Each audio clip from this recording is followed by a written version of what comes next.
Bonjour et bienvenue à tous sur cette multicritique de la semaine. Aujourd'hui nous allons aborder 3 films que j'ai découverts cette semaine, Piégé, Verbatrip 3 et Splice. Je vous dirai ce qui m'a plu ou déplu dans ces œuvres, et à la fin de la vidéo je vous révélerai mon œuvre préférée de la semaine. Allez, c'est parti.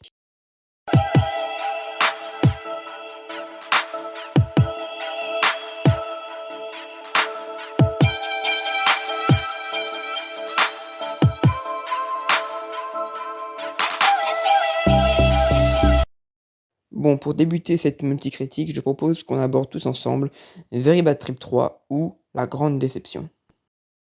Pour commencer, je suis un immense fan du premier film que j'avais découvert il y a quelques temps. J'avais trouvé le film vraiment hilarant. J'ai passé un super bon moment.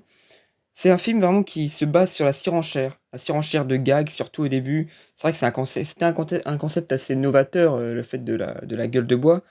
Et vraiment, ça m'avait eu. C'était un concept qui m'avait pris, et je m'étais vraiment pris et adoré ce film.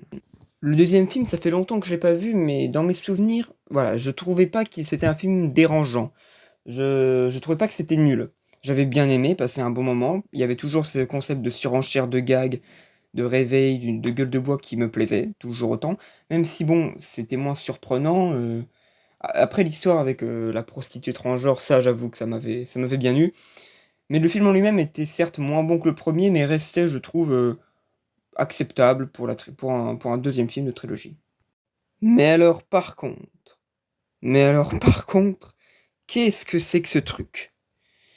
Ce troisième volet, qui est le tout dernier de cette trilogie, c'est du grand n'importe quoi. C'est, je trouve vraiment dommage de terminer une si bonne trilogie, je trouve, comme ça. C'est n'importe quoi. Déjà, première chose, on ne reprend pas le concept de gueule de bois. Ce concept est oublié. Maintenant, on part dans une espèce de chasse à l'homme, porté sur de l'action et de l'humour vraiment lourdingue. C'est dommage d'abandonner ce concept. Alors après, peut-être que voilà, les gags avaient fini par être épuisés avec le second film. Mais alors dans ce cas-là, pourquoi faire un troisième film? Ça, c'est une question qu'on peut décemment se poser aujourd'hui. Surtout quand ce troisième film est aussi raté. Là, pour le coup, vraiment, c'est raté du début jusqu'à la fin. Je n'ai pas esquissé le moindre sourire. C'est ça qui est vraiment navrant pour une série d'humour et surtout pour un si gros nom qu'est Very Bad Trip. Parce que là maintenant, on va rentrer dans le gros souci de ce troisième film. C'est Cho. Un personnage d'ailleurs que je trouvais déjà assez dérangeant dans les deux premiers films, bien que le premier, je me souviens pas vraiment, parce que son apparition, elle est brève. Dans le deuxième film, il est plus présent, et j'avais déjà trouvé qu'il était pas forcément drôle, j'adhérais pas forcément à ce perso. Et alors là, c'est lui qui est le plus présent. C'est limite plus vraiment un trio, mais un quatuor. Il est là, c'est à la fois l'antagoniste, le comic relief. On sait pas vraiment ce que c'est, il sert pas tant à grand chose, c'est vraiment dommage. Vraiment dommage que ce personnage ruine le film, même si le film en lui-même n'est pas bon, on va pas se le cacher.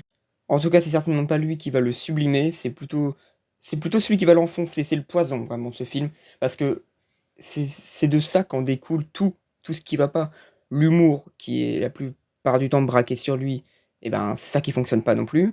L'histoire est bancale au possible. C'est vraiment lui le centre du problème dans ce troisième film. Et donc au final, on se retrouve avec quoi?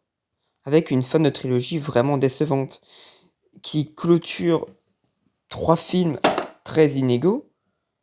Le premier étant pour moi excellent, le deuxième étant passable et le troisième étant nul à chier au possible. Et c'est dommage de clôturer cette trilogie comme ça, de dire au revoir à nos personnages de cette manière. Je pense qu'il y avait beaucoup mieux à faire, mais malheureusement c'est comme ça. Bon, après tout n'est pas non plus à jeter dans ce film, il y a certaines choses qui fonctionnent très bien. La dernière partie à Los Angeles, ça marche un petit peu mieux, on retrouve un peu les codes du premier film, et ça marche un peu plus. Mais le reste et tout ce qui se passe avec Cho, c'est gênant, ennuyant et chiant. Pour le deuxième film de cette critique, nous allons aborder Splice de Vincenzo Natali. Un film qui a le don d'être extrêmement dérangeant, en tout cas pour ma part je l'ai trouvé comme ça, très dérangeant. C'est assez paradoxal parce que je suis plutôt un grand fan des monstres hybrides au cinéma. Avec notamment l'exemple de La Mouche, de David Cronenberg avec Jeff Goldblum, qui est pour le coup un film que j'apprécie énormément, j'aime énormément ce film, qui est pareil, montre une créature hybride à la fin. Ou même plus récemment dans Alien Romulus, avec le final, avec cette pseudo-créature hybride que j'avais trouvé vraiment, vraiment intéressant. Enfin bref, tout ça pour vous dire que les créatures hybrides au cinéma, j'adore ça. C'est quelque chose qui me passionne, j'adore comment ça peut être mis en scène, le jeu des acteurs aussi est important.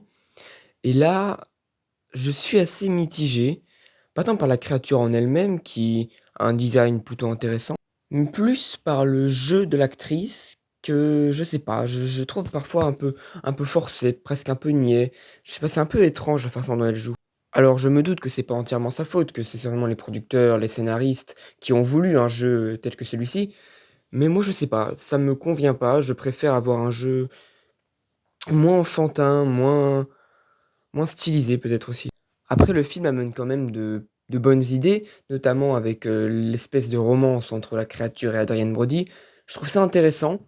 L'idée est intéressante, seulement je trouve que c'est mal fait. C'est fait presque trop rapidement. Il aurait fallu vraiment peut-être même que le film se concentre sur ça. Je pense que ça aurait été encore plus intéressant.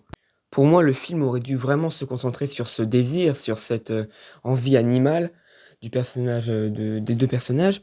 Ça aurait été, je pense, plus impactant et surtout plus intéressant que nous pondre une histoire vraiment vraiment délirante et vraiment oubliable, je pense.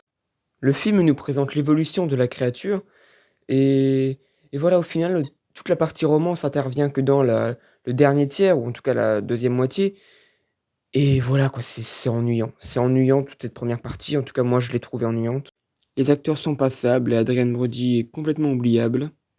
Et après on a une fin très, très particulière. Alors on va rester dans du sans spoil, mais une fin qui est vraiment très étrange, que j'ai pas forcément trouvée satisfaisante, un peu comme l'entièreté du film finalement. Et donc on se retrouve avec un film absolument pas transcendant, qui ne m'a pas vraiment convaincu.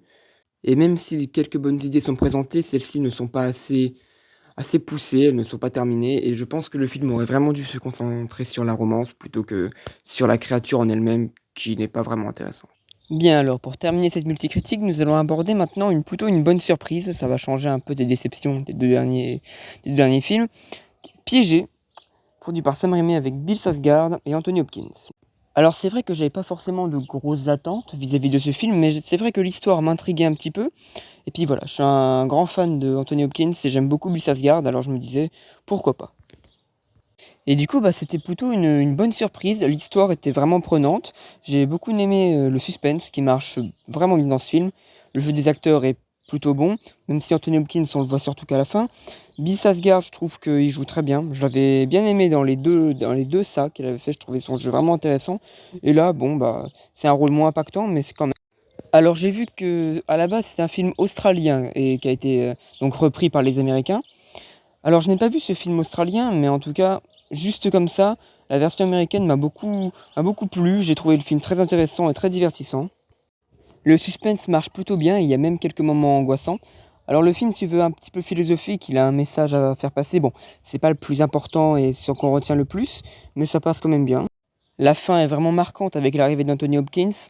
On va rester en continu sans spoil, mais ce qui advient des deux personnages, je trouve ça intéressant aussi. Je trouve aussi que le personnage d'Anthony Hopkins a ses motivations et elles sont plutôt compréhensibles. On en revient donc au message de fin qui est placé. Bon, et puis bien sûr, ce qu'on va le plus retenir de ce film, au-delà de la tension et du suspense, c'est la photographie, qui est vraiment irréprochable. Il y a des plans vraiment, vraiment sublimes. Et donc on se retrouve aujourd'hui devant un film vraiment divertissant, avec une tension vraiment palpable pendant 1 heure et demie. C'est une réussite. Pour moi, c'est vraiment un film que je ne pensais pas prendre un tel plaisir à le regarder, mais j'ai vraiment apprécié, donc je suis content. C'est donc la fin de cette multicritique. On aura quand même pu voir pas mal de choses, des déceptions et des bonnes surprises. Il est donc maintenant l'heure pour moi de vous révéler mon œuvre préférée de la semaine, et sans aucun doute, c'est Piégé. Quant à nous, on se dit à très vite pour une nouvelle multicritique, et à bientôt.